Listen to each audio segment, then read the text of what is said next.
Friends, welcome to the webinar. We will wait for another 5 or a couple of minutes to allow everybody to log in before we start. Please be patient with us.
Good afternoon, everyone, and welcome to this webinar conducted by Greenback with SRTEPC.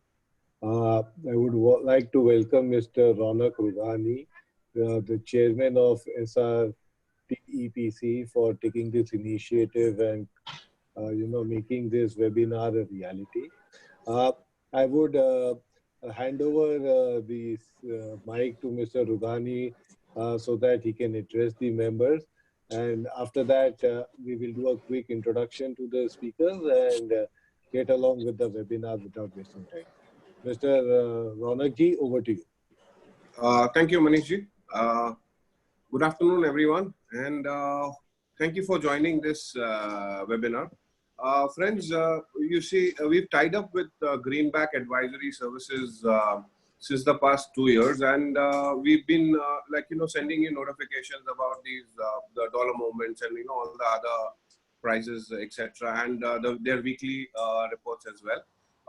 So as you can see, these are all disturbing times wherein a lot of exporters have been facing cancellations of orders. Some of you all have hedged your currencies, and now what steps to take for cancellations, and what are the options available to protect yourself from the forex volatility, etc. So I'm sure the panel is going to enlighten us better on how to protect ourselves and other options available to protect ourselves, etc. So we look forward to this session. Once the session ends, please feel free to, I'm sure there's a question and answer session as well towards the end. So please feel free to ask any questions or any queries that you may have. Over to you, Manish ji, again for introducing the other panelists. Thank you. Ronak ji, thank you very much.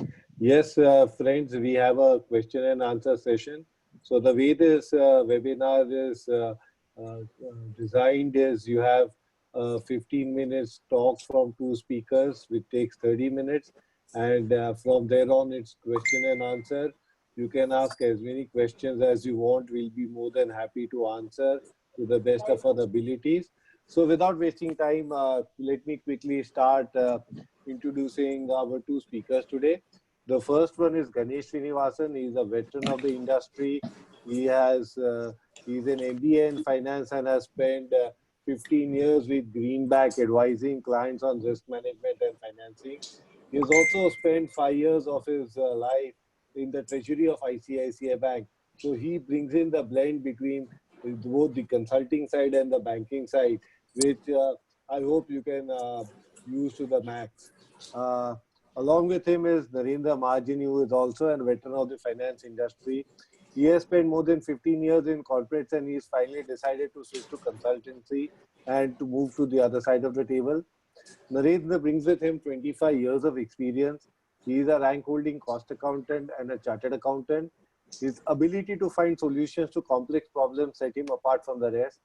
He is a popular speaker who has a knack of explaining complex issues in finance through simple examples of both Sholay and cricket. I look forward to some Sholay and cricket in the presentations today. And without wasting much time, over to Ganesh to take over this presentation. Ganesh.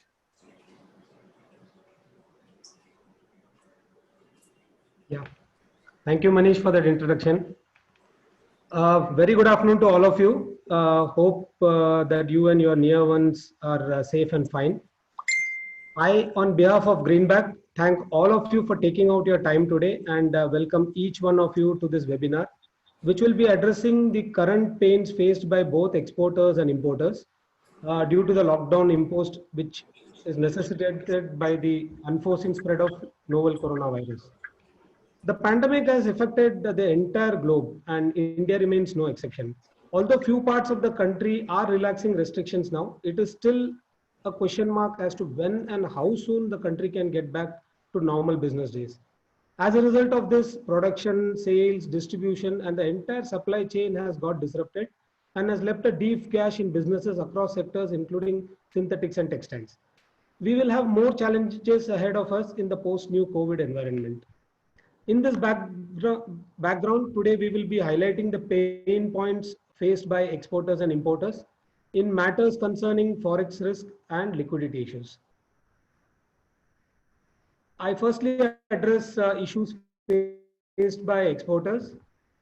One of the biggest issues faced is loss on cancellation of forward contracts due to delayed inward remittances and or order cancellations as demand has crashed across the globe.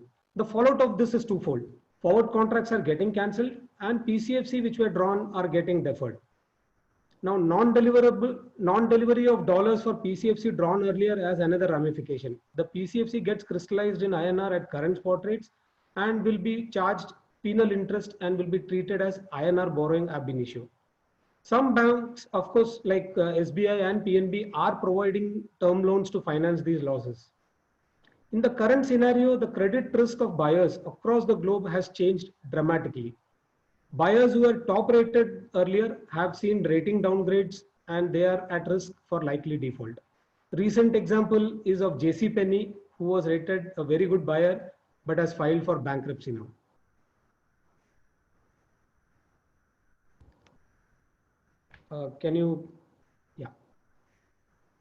Now let's see what are the issues faced by importers. We have very tricky situation on hand now.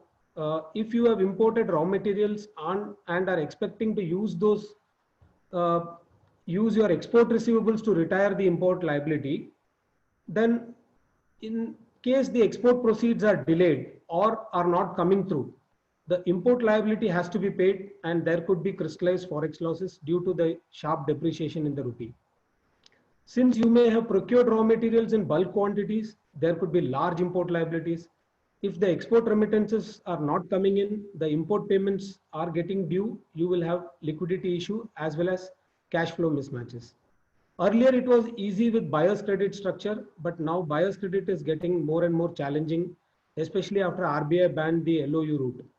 The procedural part for buyer's credit has got very long and cumbersome. Some banks still do not have a product defined as buyer's credit and hence struggling to provide this facility to customers. There are also supply chain issues where you are able to import, but the goods are getting stuck at various ports and you may find it difficult to move them to your factories. This obviously affects business. We expect this to improve as we move ahead and restrictions get relaxed. Now can you please? Yeah. Now we come to Greenback's role in this scenario.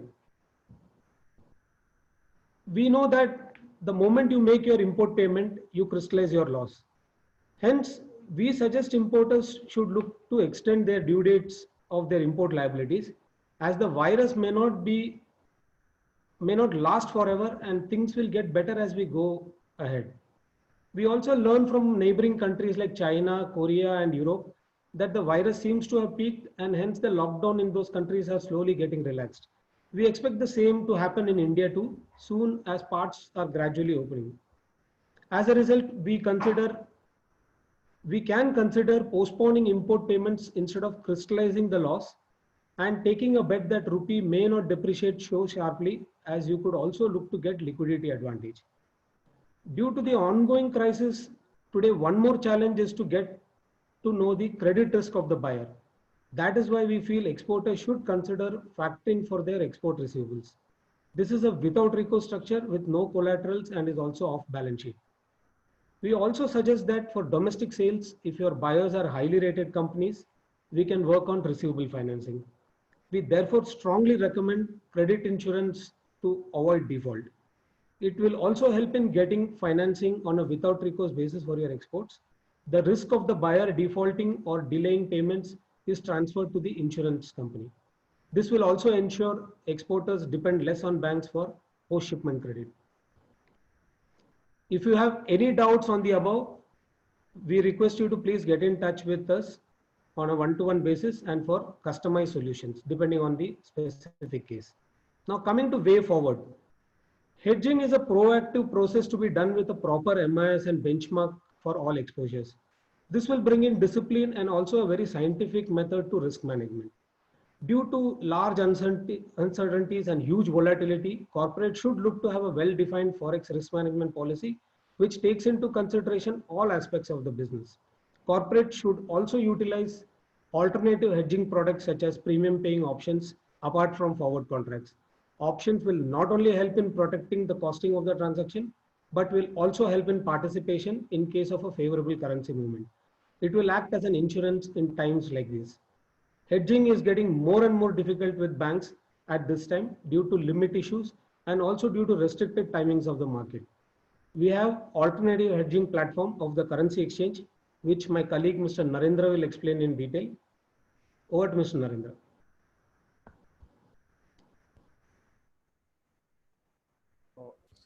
Thank you, Ganesh. At the outset, I thank SRT, PC and Ronak ji for inviting us here today. I'm taking the topic today. What are the alternate avenues to hedge foreign exchange? So traditionally, we had been hedging the foreign exchange with the banks. It is known as OTC market. Some corporates and foreign financial institutions also have avenue of hedging the currency risk outside India, that is called as non-derivable forward market, NDF. But there is a third avenue, which is though existing for quite some time, many people are still not using it. That is Indian exchanges like National Stock Exchange, Bombay Stock Exchange and Metropolitan, who have a currency derivative segment.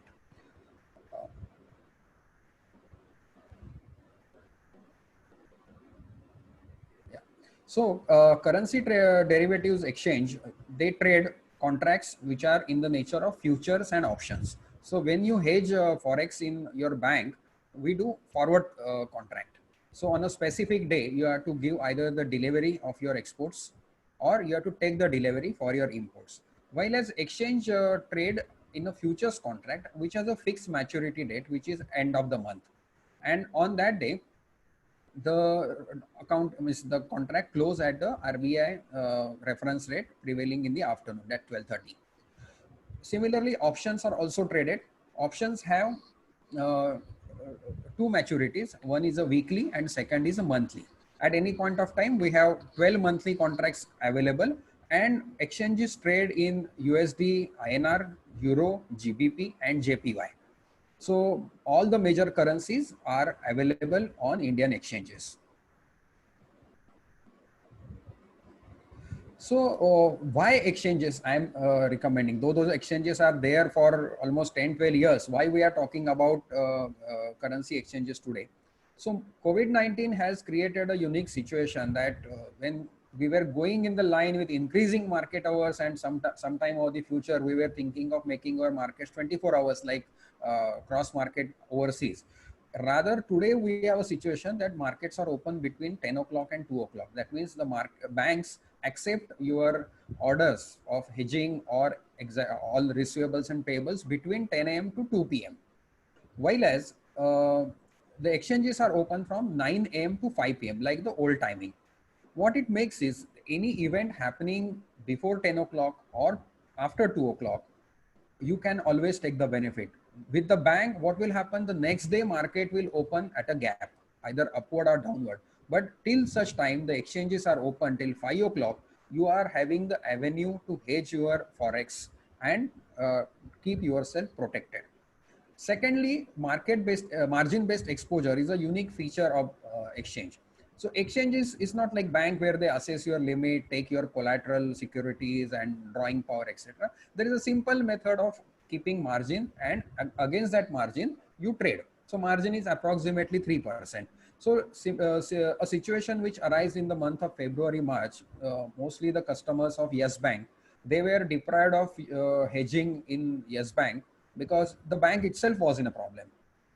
So in such scenario also you need an alternate, and that alternate has to be quick. Moving to another bank will take you 2 months. It is not so easy, but you can open an account with any member of the exchange, that is a broker. There are close to 2000 such entities, and you can start hedging your forex risk without losing on time, without losing most important, like in the month of February when currency had already started depreciating, and some such customers of Yes Bank, they were handicapped because they were unable to hedge. Ease of trading is one of the unique feature of exchanges, because like you trade in stock market, this is also as simple. So brokers can provide you even mobile app or a online browser based system. Of course, traditional system of calling and giving the order is also possible. You know what is the hassle with trading in bank? Like at 10 o'clock, if you try to call a bank, many times you may come across a situation the banker is not lifting your phone and the rates will move.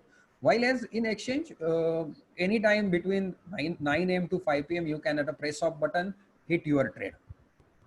Because of very large number of participants available in exchange, the bid-ask rates are very, very fine. They are only quarter paisa. Means if the rupee dollar is, we say 75.64, the rates are like 74.6400 and 6425. Only quarter paisa gap between buyer and seller. And beauty of this rate is you can actually trade at this rate. There is another advantage of exchanges. Like in banks, what happens is, depending on your volume with that bank will give you either fine rate or a poor rate.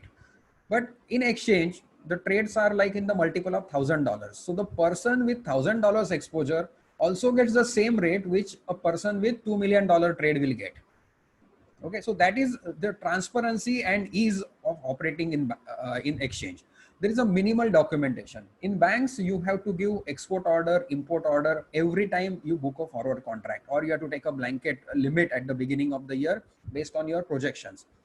As I said, in exchange, it is a margin-based trading. You just punch your order. As long as you have kept the margin, there is, even if somebody takes a reverse position, then also there is no question asked, because this is a totally different system. Okay, yeah. So next advantage of futures exchanges, there are no deliveries. Means your export and import payments will happen through your banks. You don't have to give any payments or dollars to exchange. So exchange contracts are settled by way of a simple rollover. So if suppose you have taken a contract or you've taken a hedge of May and your export realization is not happening, you just roll over it to June. It's very easy. Just keeping 2 orders in the bank, you can do that. Sometimes there are even arbitrage opportunities over bank. So like after 2 o'clock, the markets will have different dimensions and the rates can move accordingly. If your one leg is already hedged in your bank, you can do second leg in the exchange and just make a free money available at times. It is not always available.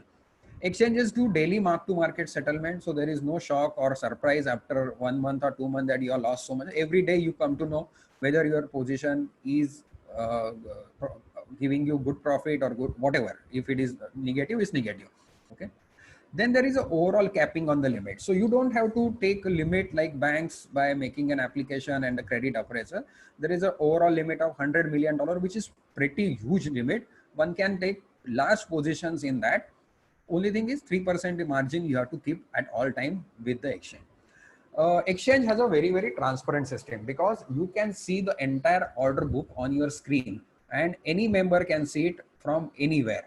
So generally when you do a trade with the bank, there is a bargaining method. You will say, thoda improve karo, mujhe to CNBC pe ye rate dikh raha hai. Exchange is not like that. Whatever rates you see next top 5 buyers and top 5 sellers with their quantities are seen on the screen. Okay, so whether you want to buy or sell, it is up to you. Okay, you can trade on exchange very, very smoothly. And the unique feature is, if you are not happy with the rate, because many times you must have disputed a rate with the bank saying, अरे यार उस वक्त तो ये भाव था, आपने मुझे ये दिया. Exchange में there is nothing of that sort. For every order there is a trade number, and even if you have some doubt, SEBI has, which is a regulator, has an arbitration facility where you can file your case. It doesn't happen in OTC. Okay, you finally accept the rate which is given by the bank. Now, with this, what I can give, these USPs are definitely there. You, as an exporter or importer, you can always, consider these benefits. And if you have a broker, you can approach them and open the account. But we as Greenback, we recommend Ventura Securities, which is a very, very technology savvy broking company with a very large setup of almost 1,500 employees. And that gives you ease of trading on your just a mobile. There is a simple app through which anytime you can monitor the position. But of course, the decision is finally yours. So these are the silent features of currency futures exchange. I will tell you one of the recent incidents in the month of February. Once RBI intervened in the market, the intervention happened through futures exchange. I mean, you can see what kind of depth it is having. Daily volumes are close to $1 billion, almost 80,000 crores. And at any point of time, the positions which are there in the market, they are crossing $2 billion. Okay, so the markets have really developed and they are going into the next this thing. They are at international standards. Worldwide also, currency exchanges are very popular. So as an alternate to your existing hedging mechanism, which is with the bank, you try to do this. You yourself watching the screen will come to know advantages. Rates, I can assure you, they are most transparent, and whatever quantities within that limit you want to trade, generally the transaction will happen with a single rate. Okay, in banks which generally have a problem, bank says that it is of not a lot size, which is a $1 million. So sometimes you have to wait for 2-3 minutes. Nothing of that sort happens in exchange. At any point of time, when the market is open, your trade will go. Well, these are the advantages of trading in this thing, but we wanted to make this as a more interactive session. So as Manish said, now we throw the webinar open for question and answer. Whatever you feel like, you can ask and we'll try to give the answers. And any transaction specific information, or you want to do any further study of your exposure, our numbers and email IDs are given here. So Manish, please. Yeah. Gentlemen, I hope the two speakers have been good enough to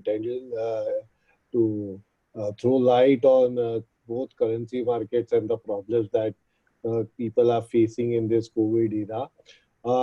This is the time to actually open up and ask your questions to our learned panelists.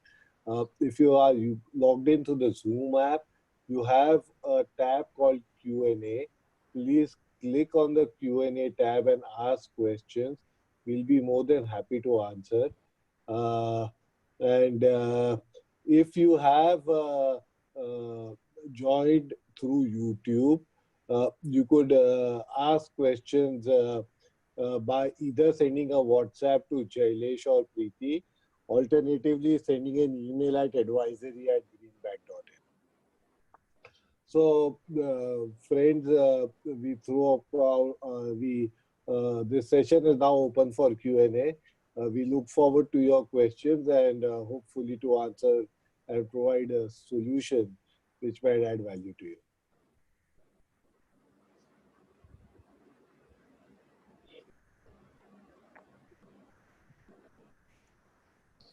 I think, Manish, till the time the participants ask their first question, and generally this is a big question always in the minds of every exporter and importer, where dollar is headed, means rupee is headed against dollar. Well, Narendra, the way I look at it is, if I knew the exact answer, I would be God, but I can make a guesstimated guess to it. We are in difficult times where there are several factors which are working against us. The exports have dropped. Obviously, the imports have also dropped. The good part for India is the oil prices have also dropped. And there is a chance that this time our current account deficit will really become nearly zero, or it could surprise with a positive number. On the other hand, the FIIs, which who are heavily invested in the Indian market, have withdrawn from the market. And as you can see, the FI flows in the, except for the month of January, have been on the negative side. And this has been one reason why rupee has actually weakened to this extent. It is typically the FI flows and their exit which has caused this. Fortunately, for us, the RBI has always been vigilant, and they have been intervening as we keep hitting above the 76, or as we touch the 77 level, and they have prevented depreciation above 77. Unfortunately, the stimulus measures,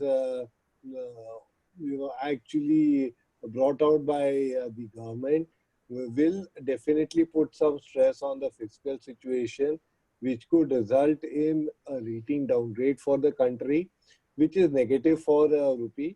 So, it's a mixed bag, but I would say that rupee should be in the range of 74.80 to 76.80, and the downside being a buy and upside being a sell in this range. And I would say that at least for the next 2 months, month and a half while the lockdown continues, we should see rupee hover around these ranges. So there are a couple of questions that I am seeing on my screen. What is the difference between futures and options as regards to forex trading, Narendra? Yeah.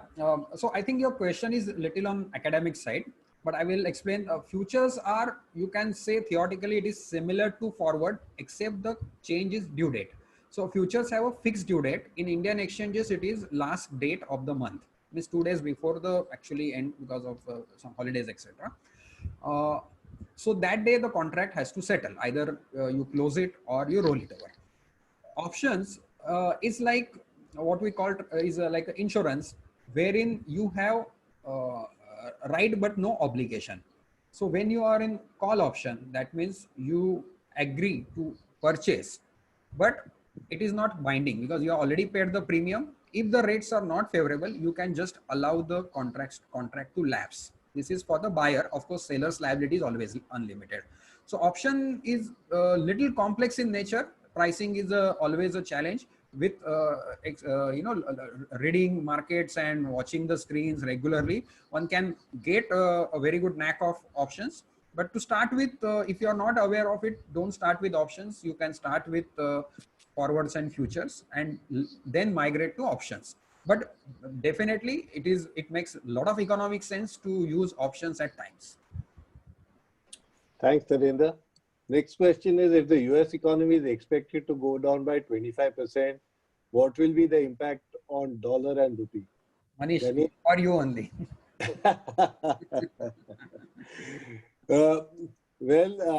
My view is if US economy goes down by 25%, I'm sure India will also go down. Hopefully not more than 25%. And if it is less than 25%, then it is good for the rupee. If it is more than 25%, it is bad for the rupee. My guess is economies across the world are already shrinking, and the impacts or the full-blown impact of this will probably be seen in the quarters ahead. But I think the markets are forward-looking, and probably they have factored in whatever market expectations are there on the shrinkages in the size of the economy. Hopefully that helps you answer the question. Next question is, and this is for you, Narendra. What will be the income tax impact of profit and loss in FNO? Okay, so income tax had an amendment few years back. in which profits and losses made on in recognized stock exchange are treated as business income. So there is no more, hanging sword that it will be treated as a speculation and then you have to carry it forward. So that ambiguity is gone. As far as we always recommend one should use these platforms or whatever for hedging. So hedging means there is an underlying. So whatever you trade here, there is an underlying. So you can always justify, even if that provision is there or not, to income tax department that this is your hedging P&L. It is not speculative. Okay. So now absolutely this question should not arise because recognized stock exchange word has been added in the chapter for business income. I don't recollect the exact section number. You can verify with your auditors. So it is a business income. Okay. Next is, can you give us any case study of cancellation of export order worth $100,000 booked at 72? How to minimize the loss? Ganesh, will you like to take this?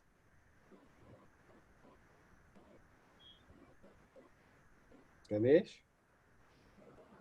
Unmute. Yeah. Yeah, well, there are two options for him. One is either he waits for a correction in the rupee and cancels it to minimize the loss, or alternatively, he has to roll it over. So his fresh forward will be at the current spot rate. If he is that is subject to expecting some shipments to happen in future. Thanks, Ganesh. The next question is, what would be the role of Greenback Advisory and Ventura for SME merchant exporters?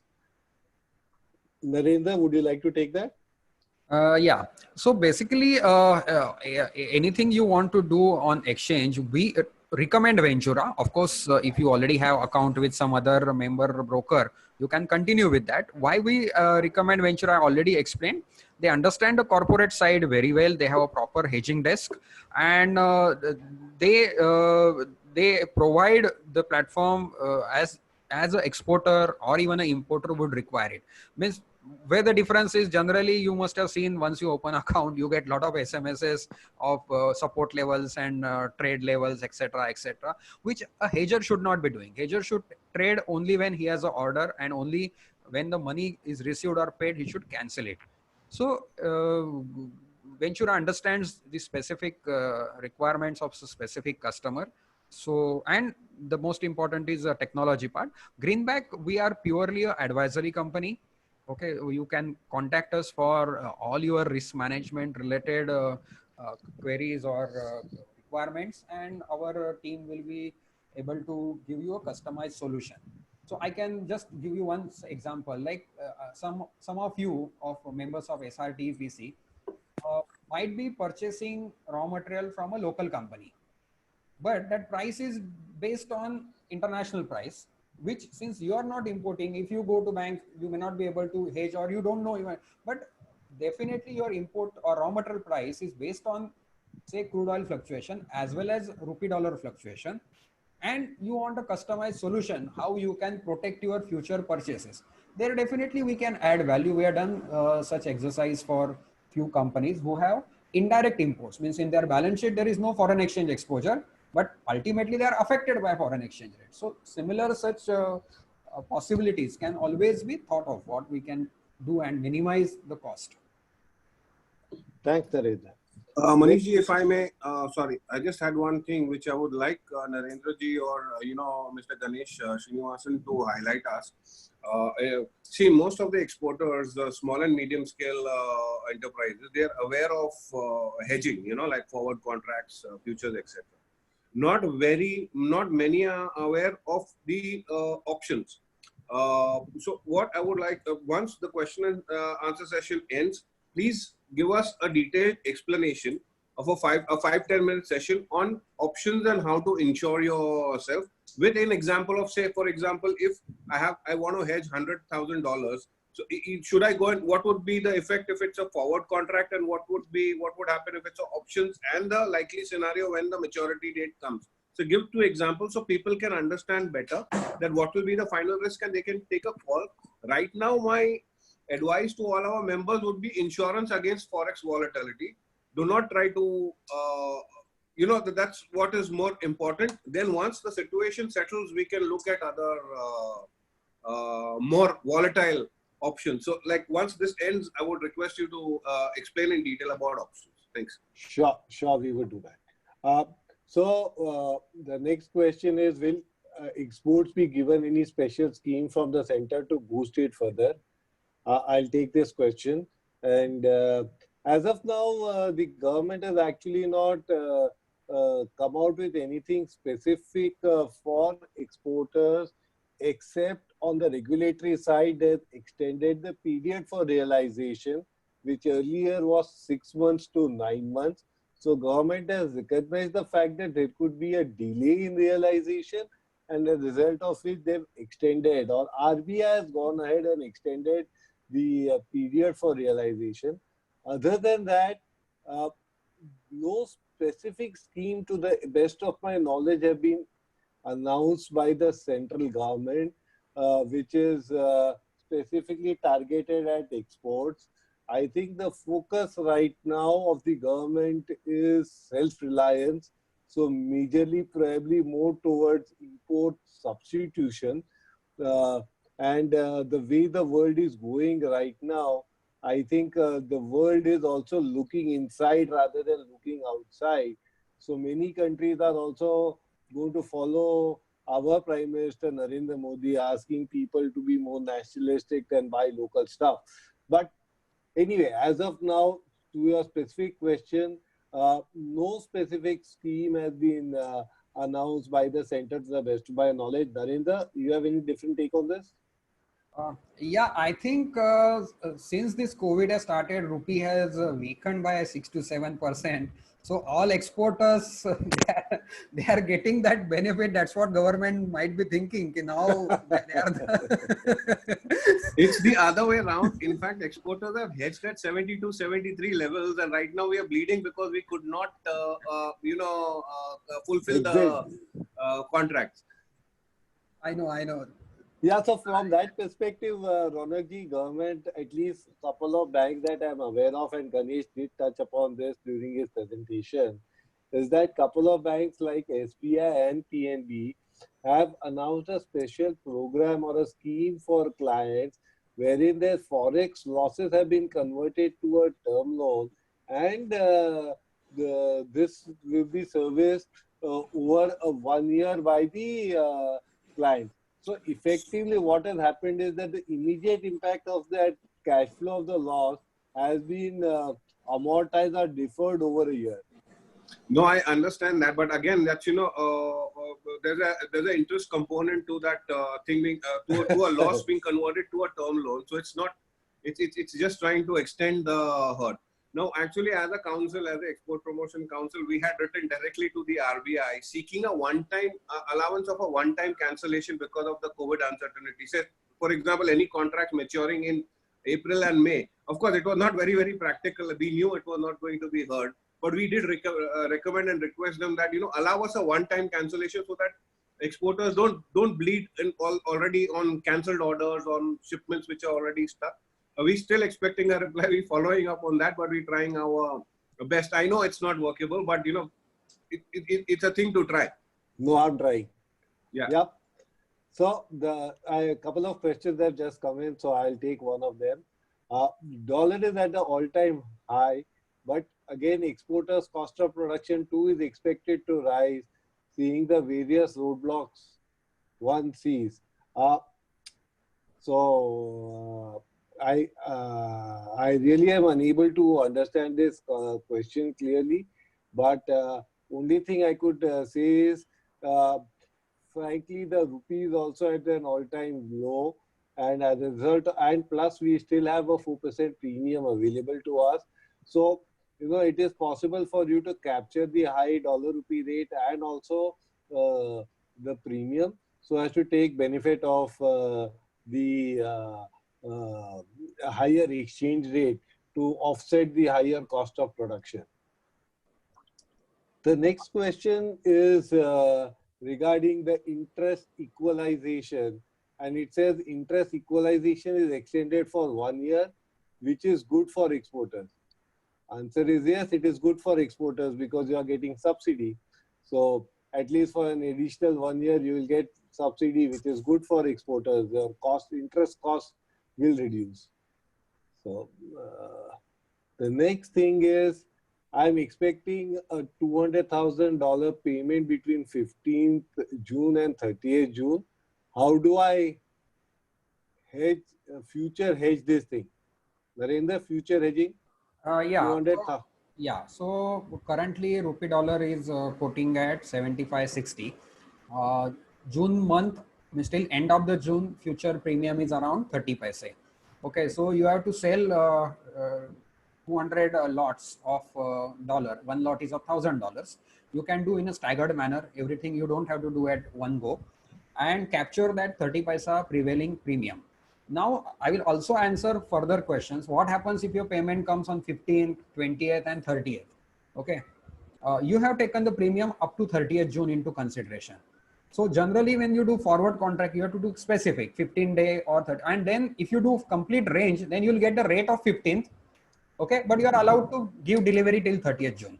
Here, the beauty is, even if suppose your payment comes on 17th June, you can cancel the leg, but you will get the premium till 17th. Okay, if it comes on 23rd, you will get, means that time the premium which is 30 paisa today must have shrunk to some 6-7 paisa. It is actually daily 1 paisa you can calculate, ballpark figure. Okay, so you can exactly get the premium till that date, which is not possible in forward contracts. So on 30th June, on the last day, if you receive, the full premium will be in your pocket. So very easy sort of a contract, you can do that way. Okay. Thanks, Narendra. The next is it advisable to keep funds in EFC account or cash? It is as and when the remittance coming. So basically the questions are, should I maintain EFC balances?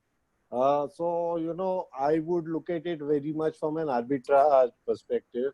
And the way I would look at it is, if you have funds in the EFC account, they are not going to be bearing any interest. While if you convert it to local currency, you will at least reduce your CC balances, or you will pay off your export loans. So there is a cost of keeping money in EFC. As long as you do not have a matching import liability in the near future, it might make more sense to convert the money from EFC into cash and reduce your interest cost. Unless, of course, you see, you know, one-off cases that rupee is jumping every day by 50 paisa, then it could be a different answer. But in most of the cases, unless you have a matching import payment in the next few days, it would generally make more sense to encash the EFC account and convert it into cash or into local currency.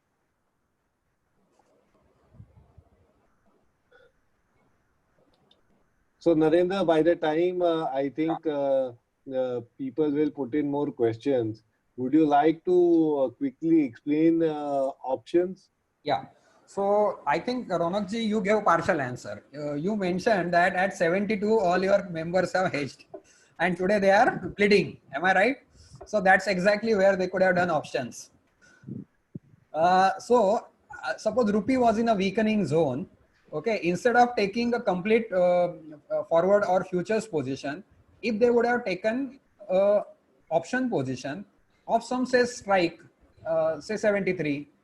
Okay, whatever has happened. Sorry, just, you know, if we just talk, say, let us talk of a current situation. Say I have $100,000 exposure. Now, if today, if I want to hedge it for the month of hedge it for June 30.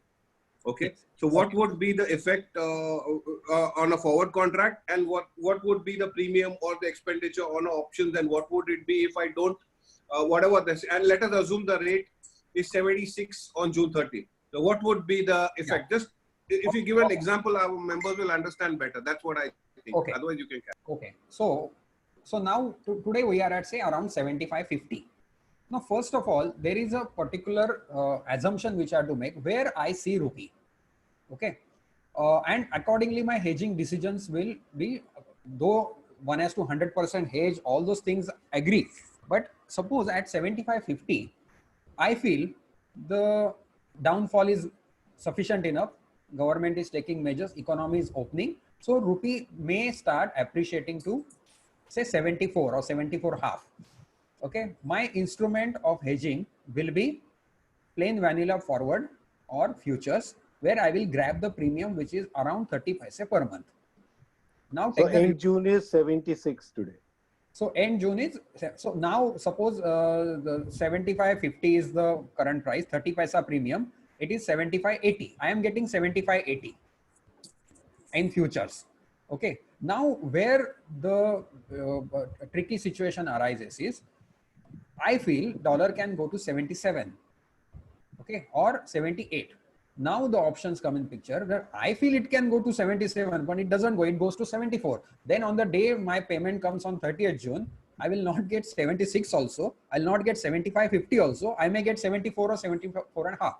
So that's where I will go with a put option, wherein I will protect that if it goes below 75, my downside is protected. Okay. And anything upward, whether it is 76, 77 or 78, I am in the money. Now we have to again see the time horizon. Well, we have only 1 month, 10 days, 40 days. The next question comes, whether in 40 days it will go to 77. In February, it was possible. In 3-4 days, we have lost 1 rupee. Okay. So now situation is going in little stable manner. So it may happen on 30th June, that situation may not come, but in July, it may again come 77. Okay. So time factor is also very, very crucial when you decide to go in an options contract than a plain vanilla future or forward. So there are multiple factors. As I said, the strike price, what we call, at which I take the hedge position. In forward and future, that decision is not there. Whatever market is quoting for that maturity month end, we get that rate in our books. But here my decision is whether I should hedge at 77, 76.50 or 76. And accordingly, my premiums will get decided. As we go more out of market, so 77, my premium will be very thin, say 10 paisa. Okay. So, but my profit will start accruing only when it crosses 77. While as in that scenario, my futures forward contracts will straight away give me 30 paisa earning. So currently, I would suggest importers can protect their downside by entering into options contract, but exporters should cap in their forward premium by entering in forward contract or a futures contract. And what we take as a benchmark rate in any hedging. So suppose today you are picking up an order from your customer. Naturally, you are quoting based on the rate available today, say 75.50. So you have got the order at 75.50. Futures will give you 30 paisa premium or forwards. Okay. So that is over and above the pricing. Okay. Sometimes you may count the order with that 30 paisa premium to be more competitive. It is worthwhile to lock in forwards than options, because in option, if it doesn't cross beyond that and instead it goes down, you will make losses. So I will add something to what Narendra said, and probably look at the way you can look at the basket. So if you have a significant profitable position, the profits you can probably hedge with options, and the actual cost of production part of your sales should be hedged probably to futures, because there is more certainty on the cash flow there when it links to the sale. That is where you have a confirmed order. But if you don't have confirmed order or you're not sure of your cash flows, probably options are better than futures or forwards for hedging. Of course, choosing a strike and timing and all these are a complex game. So which probably will take me more than a couple of hours to explain. So I would suggest that if you want more inputs on how you can hedge futures options on a specific case basis, please feel free to connect with us and we'll be able to guide you and help you on that.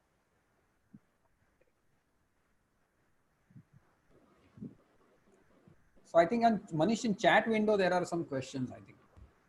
Or I chat window, I think we have answered those questions.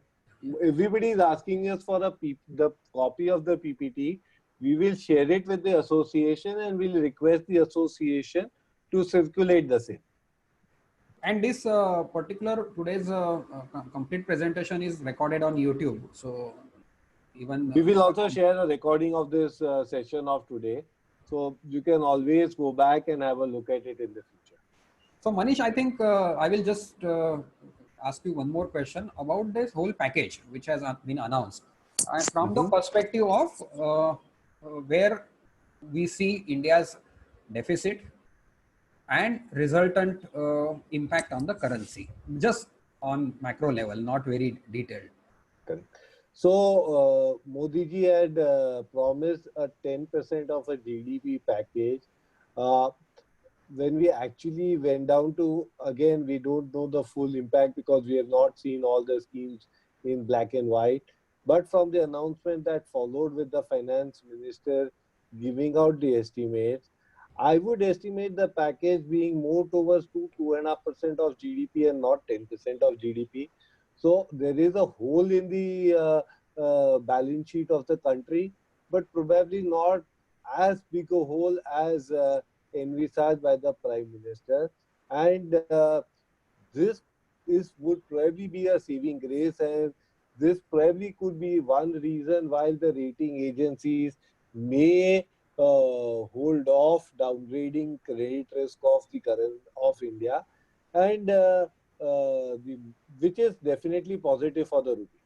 So that is the only perspective that I see, that from rupee in the package is the package when announced was approximately 10% of GDP, but from what I could compile from whatever limited information is available till now, I think it will be end up at around 2.5% of GDP, which is not as bad as 10%. So I think this will basically ensure that our ratings are not compromised, and most of the items on the package, there was no direct cash transfer. There are majorly loans that the government has announced. So loan is money which you have to return to the government. So when you say lower TDS, it does not mean that you have more money, you have more cash flow. It does not change profitability. So from that perspective, the package was more towards funding rather than actual subsidy. So the government was giving you more money, it was throwing more money, but it was returnable and it had a cost to it. Now, one question. This is my personal opinion or thinking. You see, in the current scenario, what is going to happen? A lot of countries are going to print currency to meet the requirement. What is going to happen in that? Like, okay, and of course, that leads to inflation. That's all basic micro and macro level economics. What is going, and they will deal with inflation later on, because right now they just want to focus on something which they will survive for the next 1 or 2 years, etc. What will happen to the currency if India takes that stand? So I think India has in a way indicated of taking that stand by going for that 2.5% of GDP package. Well, every country in the world today wants inflation. So if you look at Europe, US, they are trying to see where problem is, there is no inflation. Japan has no inflation, Europe has negative interest rates, US practically has zero interest rate. So, you know, the situation is such that today everybody wants inflation. So printing to generate inflation is not a challenge, but I think everybody is printing. So you're probably at the same situation, right? The guy who prints more will be worse off than the rest. So as long as everybody is moving in the same track, there is no challenge.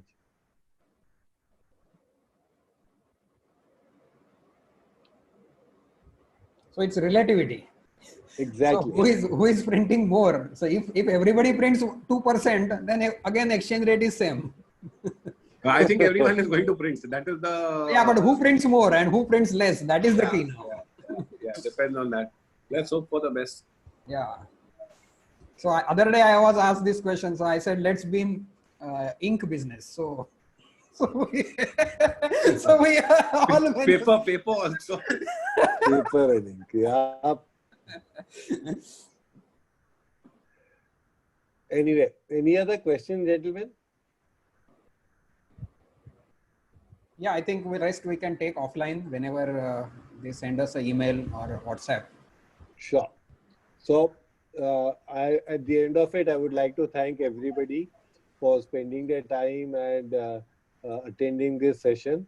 And I hope it has added value to you. And Greenback keeps doing a lot of sessions on a regular basis. You can always hit our Twitter handle or our LinkedIn handle and keep following us on those platforms to know which are the next webinars we are going to conduct. Incidentally, Friday we are planning a webinar on regulatory issues, and if you are interested, please check out our site www.greenback.in and register for them. So with that, thank you Speaker, once Manish, again. about the speaker for that. Yeah, the speaker there is Mr. Ram Subramaniam, who is an ex-GM of the Reserve Bank of India, and he was instrumental in drafting FEMA. So he has an extremely good insight into FEMA, and this is basically going to cover changes in FEMA post-COVID, especially for importers and exporters, because there have been relaxations made by RBI, and a lot of people probably are not aware of what are the exact changes made. And what can be done. So, and what cannot be done. So from that perspective, that session is being organized and targeted.